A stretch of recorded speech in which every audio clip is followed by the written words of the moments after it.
Hello and welcome to the 49ers First and 10 podcast, 10 minutes of the most up-to-date 49ers news first thing in the morning.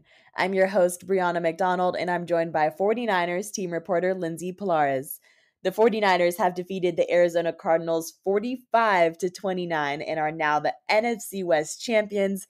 Lindsay, can you explain what this accomplishment means to this team and what the celebrations were like after the game? Yeah, so this is a back-to-back NFC West title for the 49ers and head coach Kyle Shanahan. And, I understand that this team has a much larger goal, but this is one big milestone on the way to that. And certainly the team took the moment to celebrate it and enjoy it.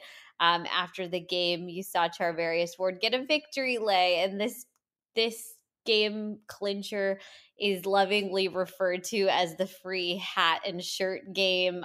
You saw all the guys in the locker room sporting the NFC West shirts with the matching hats. I was in press conferences while a lot of this was happening, but I saw a lot of the pictures afterwards, and there's position pictures and just best friend pictures, and everybody's got huge smiles on their faces. So just a great team win for the 49ers. And again, every win counts for them right now. They are sitting on top of the NFC, but in order to maintain that very favorable playoff positioning, the only way to guarantee that number one seed is to run the table.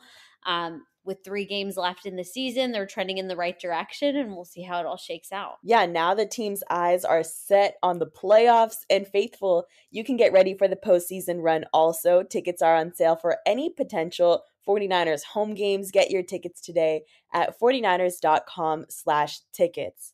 Now to take a closer look at Sunday's matchup, did head coach Kyle Shanahan share any injuries from the game? Yes, the injury list wasn't incredibly long in this one, and that's good because this previous week there were 5 players ruled out and 4 players went into the weekend questionable. So from this game, cornerback Diamador Lenore suffered a late rib injury. Then defensive lineman Clea Davis had an ankle injury, and then if anyone that was watching the game saw that quarterback Brock Purdy had a left shoulder stinger.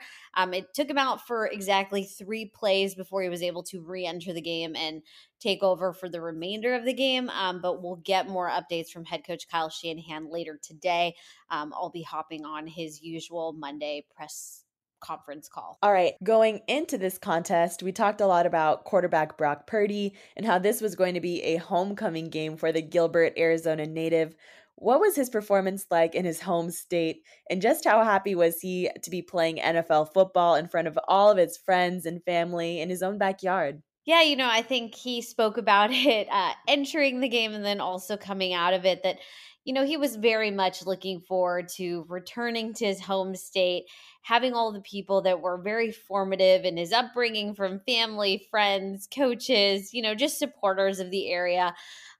He's a Perry High School graduate. So he was just very, very excited to have them all there. It's his home state. It was another 4-touchdown performance from Brock Purdy, who, again, is just being elevated in the MVP conversation at this point because he continues to stack success week after week.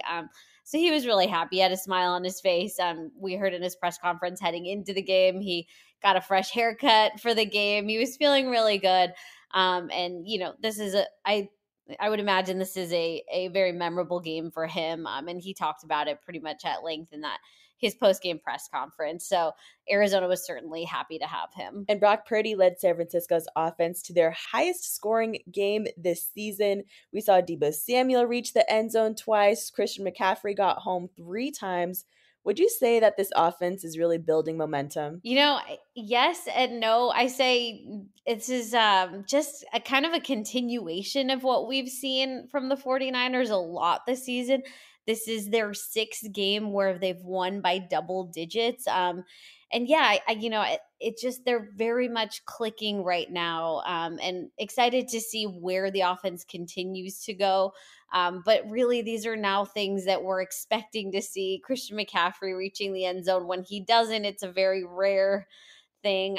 But yeah, 18 carries for 115 yards on the ground, 1 rushing touchdown, then 5 receptions for 72 yards, and 2 receiving touchdowns for Christian McCaffrey.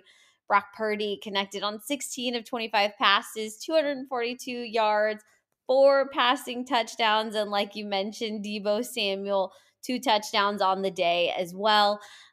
This offense has so many weapons, and it's Brock Purdy's doing a tremendous job making sure to feed the hot hand and distributing the ball well across the board. So it's such a fun offense to watch. Yeah, I definitely see what you're saying. When Trent Williams got to the podium after the game on Sunday, he shared that there's almost no ceiling for this offense with how many playmakers they have, and that racking up the touchdowns is now almost an expectation for this team. Taking a closer look at the defensive side of the ball, going into the contest, we were a little concerned because we didn't have Arik Armstead and Javon Hargrave in the mix at the defensive interior, and going up against Arizona's run game, it was kind of a matchup to watch. So how did that defensive front perform without those 2 key players? Yeah, so like you mentioned, they were missing 2 of their starters in Javon Hargrave and Arik Armstead, and certainly those are 2 guys you hope to be playing with as much as possible.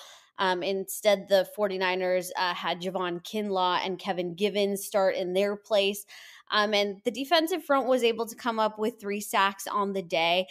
The run defense is something that came up post-game, and the team is hoping to tighten that up. They did give up over 200 yards on the ground, which is the most the 49ers have given up since 2017 against the Dallas Cowboys.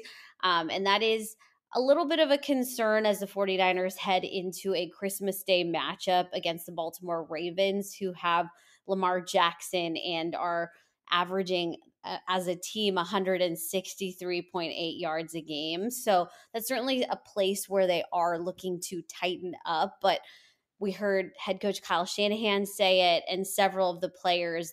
The goal of week 15 was to come out with a win, and they were able to do it in different ways. And they came out with the win. They came out with the NFC West title, and they remain on top of the NFC the conference standings, and that's where they want to be. So certainly there's things to work on, things to tighten up, but the win was the ultimate goal, and they accomplished that goal. Well, while we're talking defense, we have to give some love to cornerback Charvarius Ward. He's been notching the pass breakups, and he's been leading the league in pass breakups throughout the season.